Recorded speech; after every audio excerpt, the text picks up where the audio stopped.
Hey friends, thanks so much for joining me again. We are going to do a little turning operation on this piece of aluminum, making some different diameters on this piece. Okay, so I just done a facing operation. So now I'm going to turn my cutter. I'm gonna actually use this other one over here, this high-speed steel one. So I'm gonna come in here. What I would wanna do first, before I do any turning, I wanna make sure I know what diameter this is. Right now, it's not super critical. I just wanna introduce you to turning. But first, I'd wanna take my calipers or my micrometer and measure what this thickness is. That way I know what I'm starting with. Then if I have a certain layout, if I have the piece that has to go so far and then have another diameter, I'm going to want to do a rough layout on that using a ruler or using some calipers, and I will put some die on here and then mark where I want those lines to be so I don't go too far. But on this, it's not super critical. I just want to introduce you to turning, so we're not going to do that step. So what we have now, I have my piece tight in my chuck. I have my tool faced the way I want. I have this piece. We did a facing operation on that. So now I'm gonna get close without touching it. I'm gonna turn it on. Then I'm gonna move my cross slide in just till I start making a chip. Just till it touches.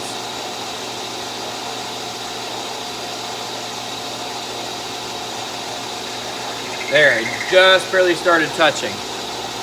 So now,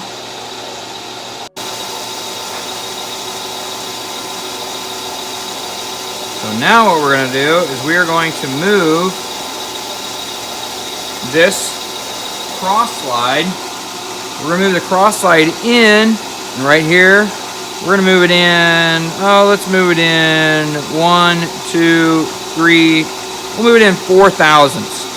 Then we're going to go ahead and we're going to turn that 4 thousandths off of the diameter. Oh, we'll move it about maybe 100 thousandths of an inch.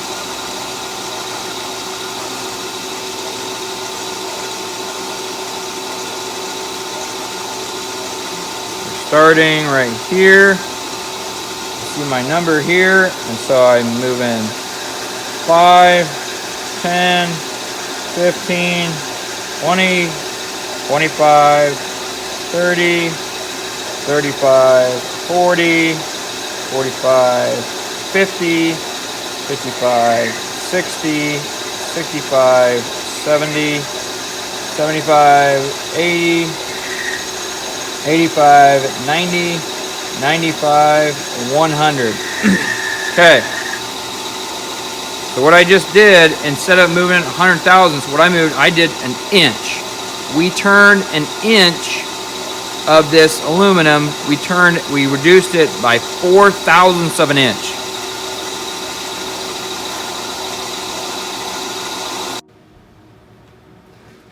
All right, so now I'm gonna go ahead and I'm gonna turn and take off some of this part.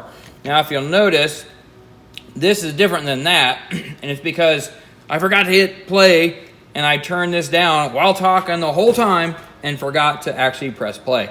So what we're gonna do is we're gonna turn this on. I'm gonna come in here just where I start making a chip, and then I'm going to turn this in 2 thousandths in this way and make this go all the way into an inch, and then take a look at it. So I'm gonna turn it on going forward. Bring this in to where I'm just making a chip. Move it off, move it in, 1, 2, 3. I'm gonna go 4 thousandths. And then I can go by hand. Sometimes that's a little choppy. So I'm gonna go ahead and I'm gonna use my lead screw and turn it on and let it do that for me and let it be way more smooth. I'm gonna press that down.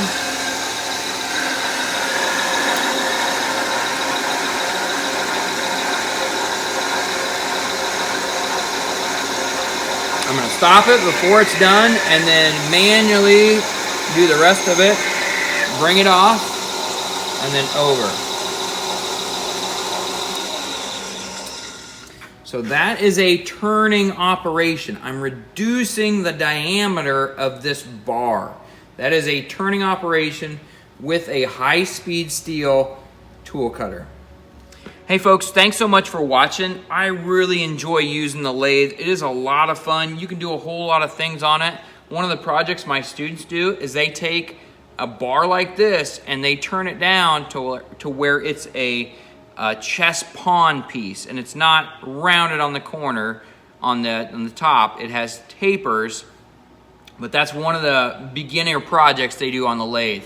It's a really fun machine. I really enjoy it.